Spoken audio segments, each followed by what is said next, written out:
Assalamualaikum students, how are you all? It's your maths lecture.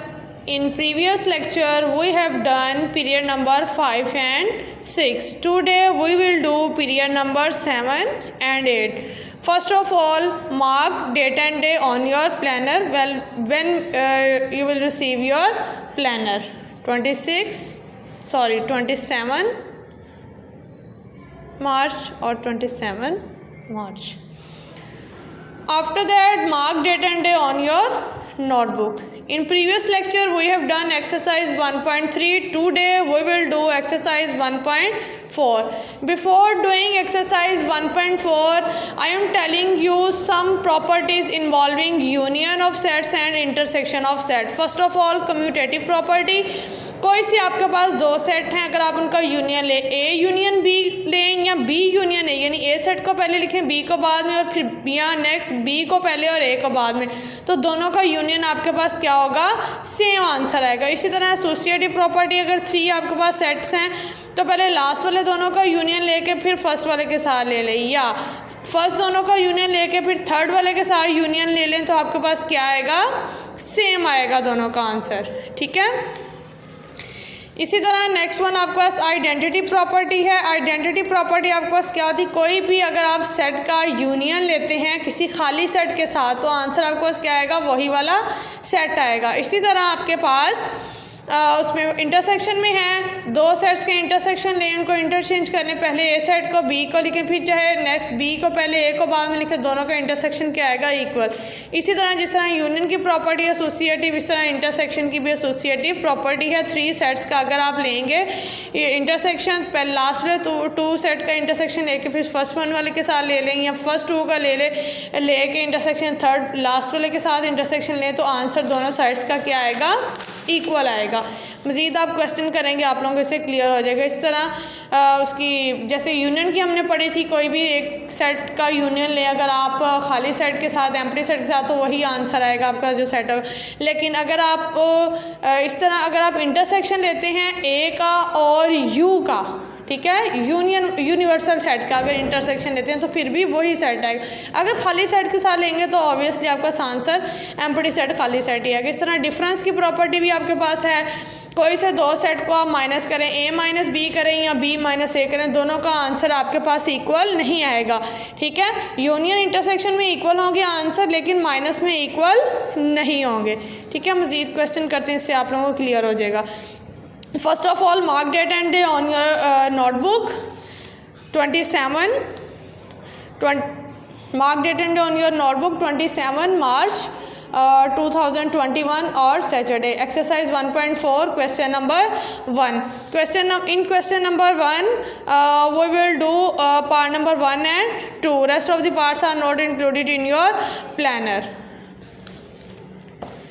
First of all, question number 1, if A is equal to A E I O U और B is equal to A B C, बाकी भी आपको पास आगे set दिए हुए हैं C भी, लेकिन हमारे वो नेक्स्ट पार्ट हमने करने हैं तो C वाला सेट लिखने की ज़रूरत नहीं है।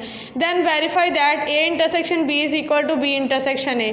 लेफ्ट हैंड साइड या right hand side, left hand side लिखें A intersection B, A amount क्या है A E I O U, और इंटरसेक्शन B की अमाउंट आपके पास क्या है A B C, तो इन दोनों का इंटरसेक्शन लेने, क्या कॉमन आ रहा है इन दोनों में, सिर्फ A, ये आंसर हो जाएगा। राइट हैंड साइड में B सेट को पहले लिखना है, A सेट को बाद में लिखना है, दोनों का इंटरसेक्शन लेना, सेम आंसर आएगा। लास्ट पे आप लिख देंगे prove that A intersection B is equal to B intersection A। Part number 2, इसमें यूनियन आपने कैलकुलेट करना है। Part number 2 you will do by yourself. Next one is question number 2.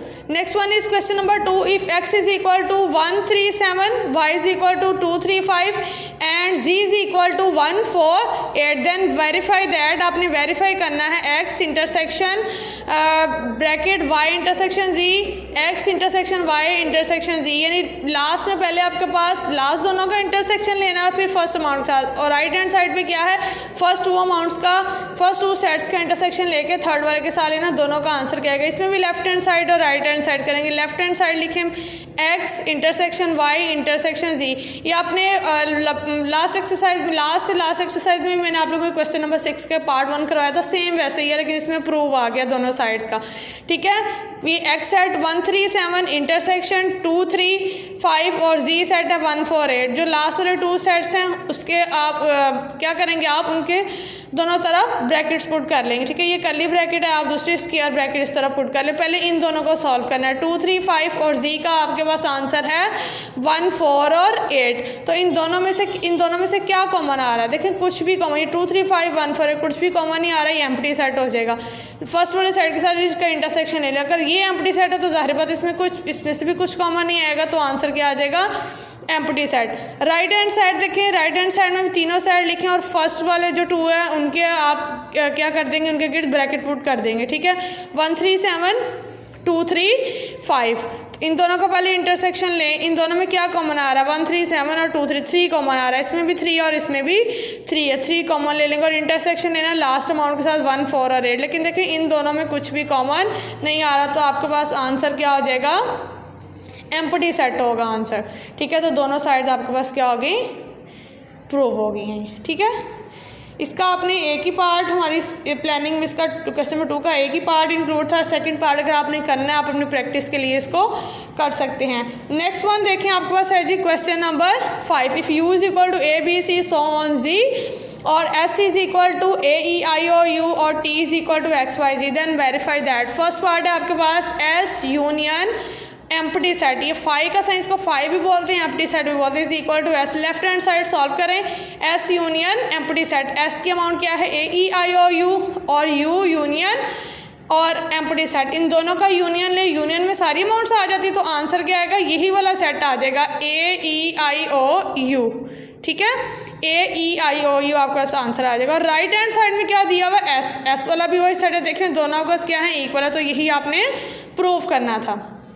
Next part देखें, T intersection U, T और U set का intersection लेना है और क्या करे होगा, ये राइट हैंड साइड क्या है, टी के इक्वल आना चाहिए ये। तो आपके पास टी वाला सेट क्या है, आपके पास टी सेट बेसिकली है,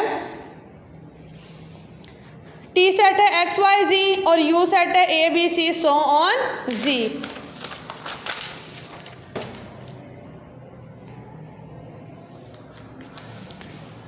लेफ्ट हैंड साइड देखें, टी इंटरसेक्शन यू, टी का आपके पास क्या है सेट, टी का आंसर है एक्स वाई जी और intersection A B C so on Z, इन दोनों का इंटरसेक्शन ले। इसमें सारी ए बी सी के अल्फ़ाबेट्स आपके पास दिए हुए हैं और ये आपके पास क्या गिवन है, एक्स वाई और जी, इन दोनों का इंटरसेक्शन क्या हो जाएगा, दोनों में क्या कॉमन आ रहा है, सिर्फ एक्स वाई और जी कॉमन आ रहा है। राइट हैंड साइड पे टी सेट दिया हुआ है, टी भी आपके पास क्या एक्स वाई जी, तो आपने यही प्रूव करना था, आपके पास प्रूव हो गया। अब rest of the parts are not included in your planning, you will do these parts as a practice if you want.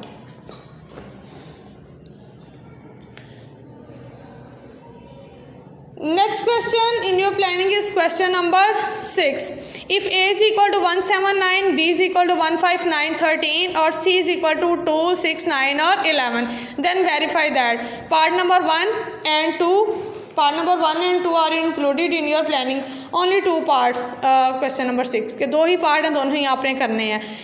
First आपके पास पार्ट है A minus B is not equal, अब उसने कहा नॉट इक्वल, इक्वल नहीं है B minus ए के, तो दोनों आप साइड सॉल्व करके देखेंगे, दोनों का आंसर इक्वल नहीं आएगा।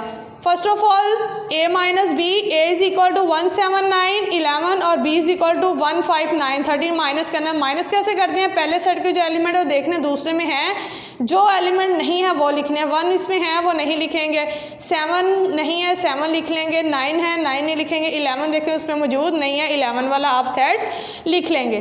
ठीक है, नेक्स्ट देखिए आपके पास बी माइनस ए है, बी वाला सेट आपने पहले लिखना है और ए वाला सेट आपने क्या करना है, बाद में लिखना है। ठीक है, 1 5 9 13 1 7 9 11। अब देखें बी में जो बी के जो एलिमेंट है वो क्या ए में मौजूद हैं, वो देखें 1 है उसमें नहीं लिखेंगे, 5 नहीं है 5 लिख लेंगे, 9 है 9 नहीं लिखना और 13। इसका आंसर क्या आ गया 7 और 11 और इसका आंसर क्या आ गया 5 और 13। दोनों साइड इक्वल नहीं है, यही हमने प्रूव करना था। ठीक है, part number 2 you will do by your self.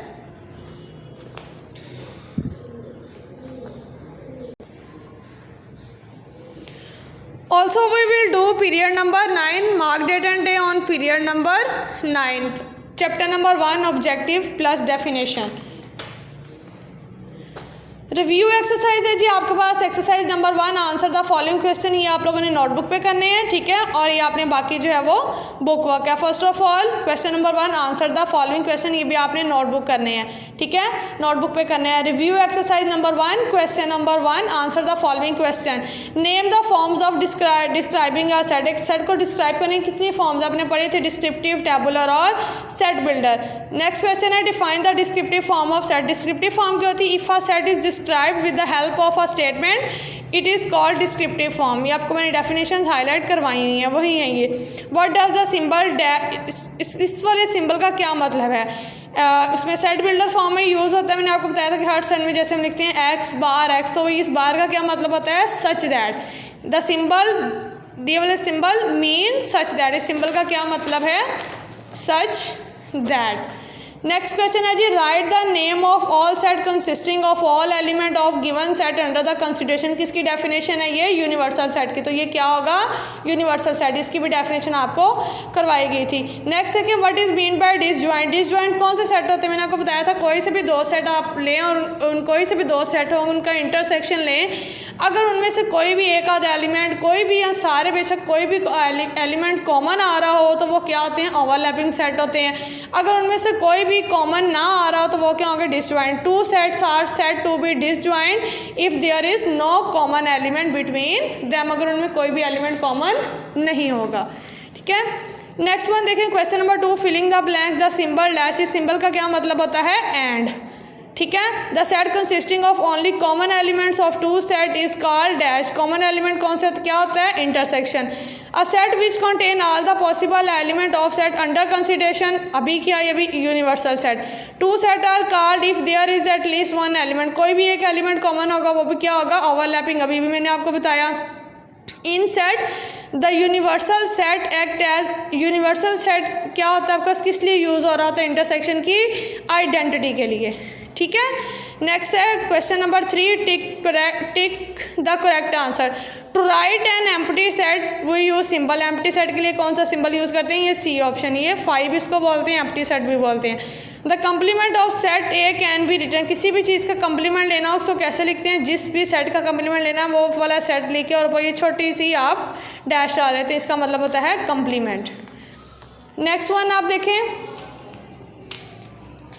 A is equal to 1 3, if A is equal to 1 3, B is equal to 1 2 3, then A intersection B, A और B का इंटरसेक्शन लेना है। पहला है 1 और 3 और नेक्स्ट सेट है 1 2 और 3। इंटरसेक्शन लेन दोनों में क्या कॉमन आ रहा है? 1 और 3।